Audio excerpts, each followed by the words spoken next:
Hello दोस्तों, आज हम आपको एक स्टोरी बताएंगे जो कि हमारे गांव के पास में है। मंदिर है हमारे यहाँ भोलेनाथ का, उसकी स्टोरी है ये।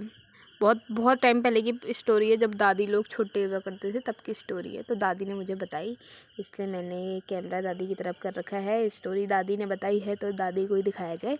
बहुत ही तगड़ी कहानी है, आप भी सुनेंगे तो आपको बहुत मज़ा आ जाएगा। ठीक है, तो आपको बोर नहीं करते हुए मैं स्टोरी सुनाती हूँ। बहुत टाइम पहले पे यहाँ पे एक बाबा आया, जो भोलेनाथ का मंदिर है, शमशान घाट भी वहीं पे है। वहाँ पे एक बाबा आया। उस बाबा ने उस बाबा पे बहुत सारी शक्तियाँ थी। रात भर वो नदी पे रहता था। हमारे यहाँ का पानी बहुत ही ठंडा है, तुम 2 सेकंड पानी के अंदर पैर नहीं डाल सकते हो। वो बाबा रात भर नदी में बैठे रहता था और वो भूतों से भी काम करवाता था। उसने क्या किया, देपाल हमारा मंदिर है, उसने वहाँ पे भूतों से एक दीवार बनवा दी। रातों रात वो दीवार खड़ी हो गई। वहाँ पे 100-100 किलो के पत्थर रखे गए हैं। मतलब एक मामूली इंसान या बिना गाड़ी के वो पत्थर उठाने नामुमकिन है। उस समय पे तो गाड़ी भी नहीं हुआ करती थी, यहाँ रोड ही नहीं हुआ करती थी। उन्होंने एक ही रात में बहुत बड़ी दीवार वहाँ पे खड़ी कर दी। और इसी के साथ एक स्टोरी ये भी थी कि उसमें बाबा ने एक शर्त रखी हुई थी, अगर जब रात को भूत काम करेंगे तो भूतों से उन्होंने ये कहा था कि अगर तुमको कोई इंसान देख ले या किसी इंसान को तुम देख लो तो तुम उसको खा जाना, मतलब उसकी आत्मा को तुम अपने साथ ले जाना, वो तुम्हें गिफ्ट होगा। ठीक है।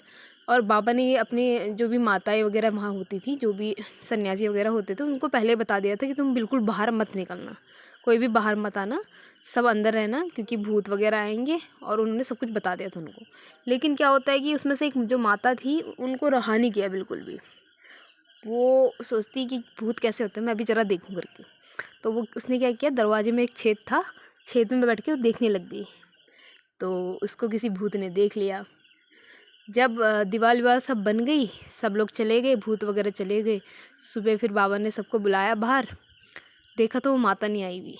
जब फिर उन्होंने क्या किया, माता को बुलाने के लिए सब अंदर गए, तो माता उस दरवाजे पे जैसी खड़ी थी उसी तरीके से वो खड़ी मर गई थी वहाँ पे। मतलब उसकी आत्मा को भूत ले गया था। तो ये स्टोरी बिल्कुल सच्ची है। दीवार अभी भी हमारे गांव में है, वो बहुत बड़ी दीवार है। अब कभी मुझे टाइम मिलेगा तो मैं आपको ज़रूर दिखाऊंगी वहाँ जाके। और वो पूरी दीवार भूतों ने बनाई हुई है।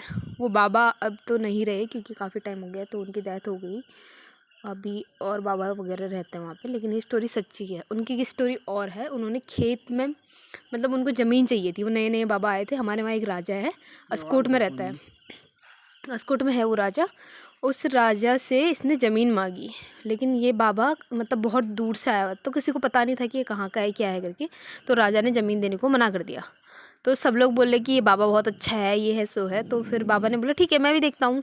बाबा ने उसको एक मुट्ठी चावल दिए। उसने बोला कि तू जा, अब मंदिर के चारों ओर जितना एरिया है, जहाँ तक तू इस चावल को पहुँचा पाया वहाँ तक तुझे मैं ज़मीन दे दूँगा अपनी। और इसने अपने आदमी भेज दिए उसके साथ। बाबा ने क्या किया, एक मुट्ठी चावल को लेके गया। अब ये खेतों में पहुँचाने लगा धीरे धीरे धीरे धीरे।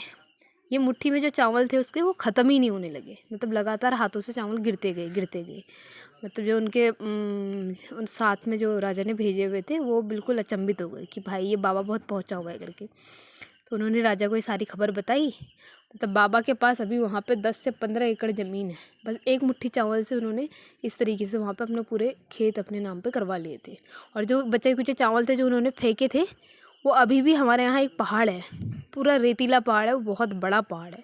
बोलते हैं कि बाबा ने चावल वहाँ फेंके थे करके। तो ये हमारे इस गाँव की कुछ भूतिया स्टोरीज़ हैं एक बाबा के बारे में। बाबा का नाम तो मुझे भी याद नहीं है। मेरे को जितनी स्टोरी बताई थी दादी ने, मैंने आपको बता दी। अगर आपको अच्छी लगी हो तो ज़रूर सब्सक्राइब करें ऐसे स्टोरीज़ और सुनने के लिए। मिलते हैं अगले वीडियो में। बाय बाय, टाटा, गुड नाइट।